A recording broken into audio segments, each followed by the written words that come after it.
नमस्कार साथियों। इस वीडियो में हम बात करने वाले हैं कि जो छात्र की मासिक औसत उपस्थिति है उसका फॉर्मूला क्या है, वो उपस्थिति किस प्रकार निकालनी है और किस प्रकार हमें गत माह तक की जो औसत उपस्थिति है वो क्यूएमटी भरनी है।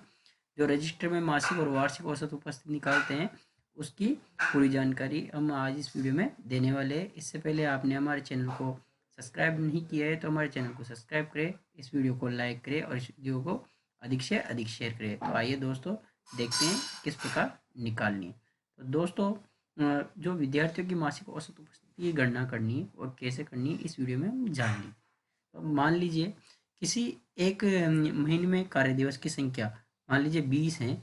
तो हमें जैसा कि पता है कि हम ये जो रजिस्टर में भरते हैं, प्रेजेंट भरते हैं, हाजिरी भरते हैं, वो 2 बार भरते हैं। तो 20 दिन के हिसाब से वो कितनी हो जाएगी, डबल हो जाएगी। तो उपस्थिति जो छात्रों की उपस्थिति रजिस्टर में जब हम उपस्थिति दर्ज करते हैं तो 2 पारियों की उपस्थिति मिलाकर डबल हो जाती है। इस प्रकार महीने में जो बच्चों की उपस्थिति होती है वो अधिकतम 40 होती है। अब मान लीजिए किसी कक्षा में कितने बच्चे हैं, 10 बच्चे हैं, और जिनमें से जो लड़के हैं यानी कि बॉयज़ हैं वो 6 हैं और जो गर्ल्स हैं वो 4 है। तो उनका मासिक उपस्थिति दर्ज होगी। तो वो कैसे करनी है, तो उनकी हम निकालते हैं। देखिए आइए समझते हैं। जैसे आपको दिखाई दे रहा है 6 लड़के हैं और 20 दिन कार्य दिवस के हिसाब से छात्र उपस्थिति में डबल के हिसाब से 40 हो जाएगा।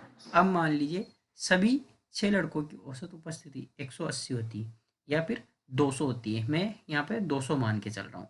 तो 200 में अपन ने कितना बताया था कि 20 दिन के हिसाब से टोटल उपस्थिति कितनी हो गई, 40।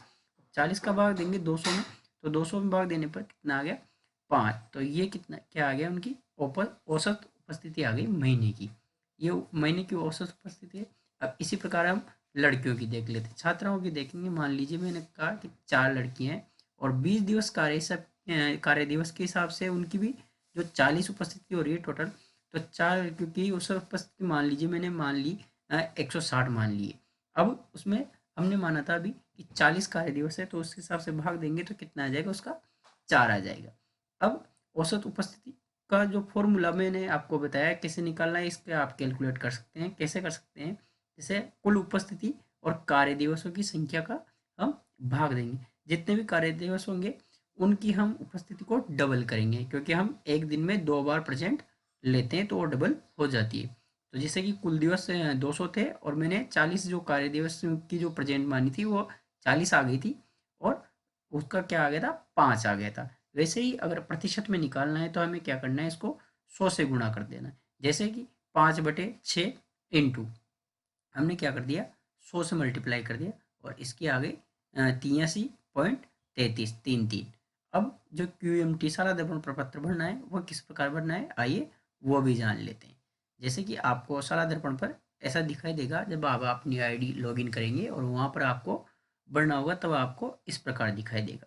जैसे कि मैंने आपको अभी बताया था, जैसे मान लीजिए 6 स्टूडेंट है और उनकी औसत उपस्थिति 5 आ रही है और यहाँ पे गर्ल्स की बढ़ दी 8। तो टोटल यहाँ पर औसत उपस्थिति का जो गत माह तक का ब्यौरा है ऑटोमेटिक यहाँ फीड हो जाएगा। जैसे आप यहाँ फीड करोगे तो प्रतिशत में ऑटोमेटिक बदल जाएगा।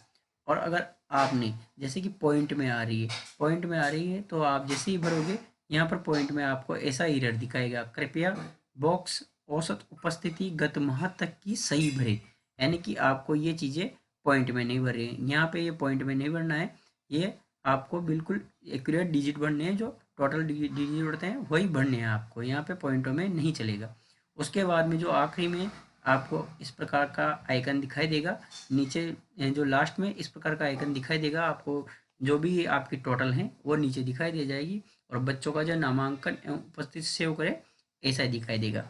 आप एक बार सारी डिटेल को अच्छी तरीके से चेक कर लीजिए। अगर आपने एक बार लॉक कर दिया तो इसमें करेक्शन का कोई मौका आपको नहीं दिया जाएगा। तो धन्यवाद दोस्तों, ये थी आपकी जानकारी। अगर आपको ये वीडियो अच्छी लगी है तो वीडियो को अधिक से अधिक सब्सक्राइब करें, इस वीडियो को शेयर करें और हमारे चैनल को सब्सक्राइब करें। धन्यवाद साथियों।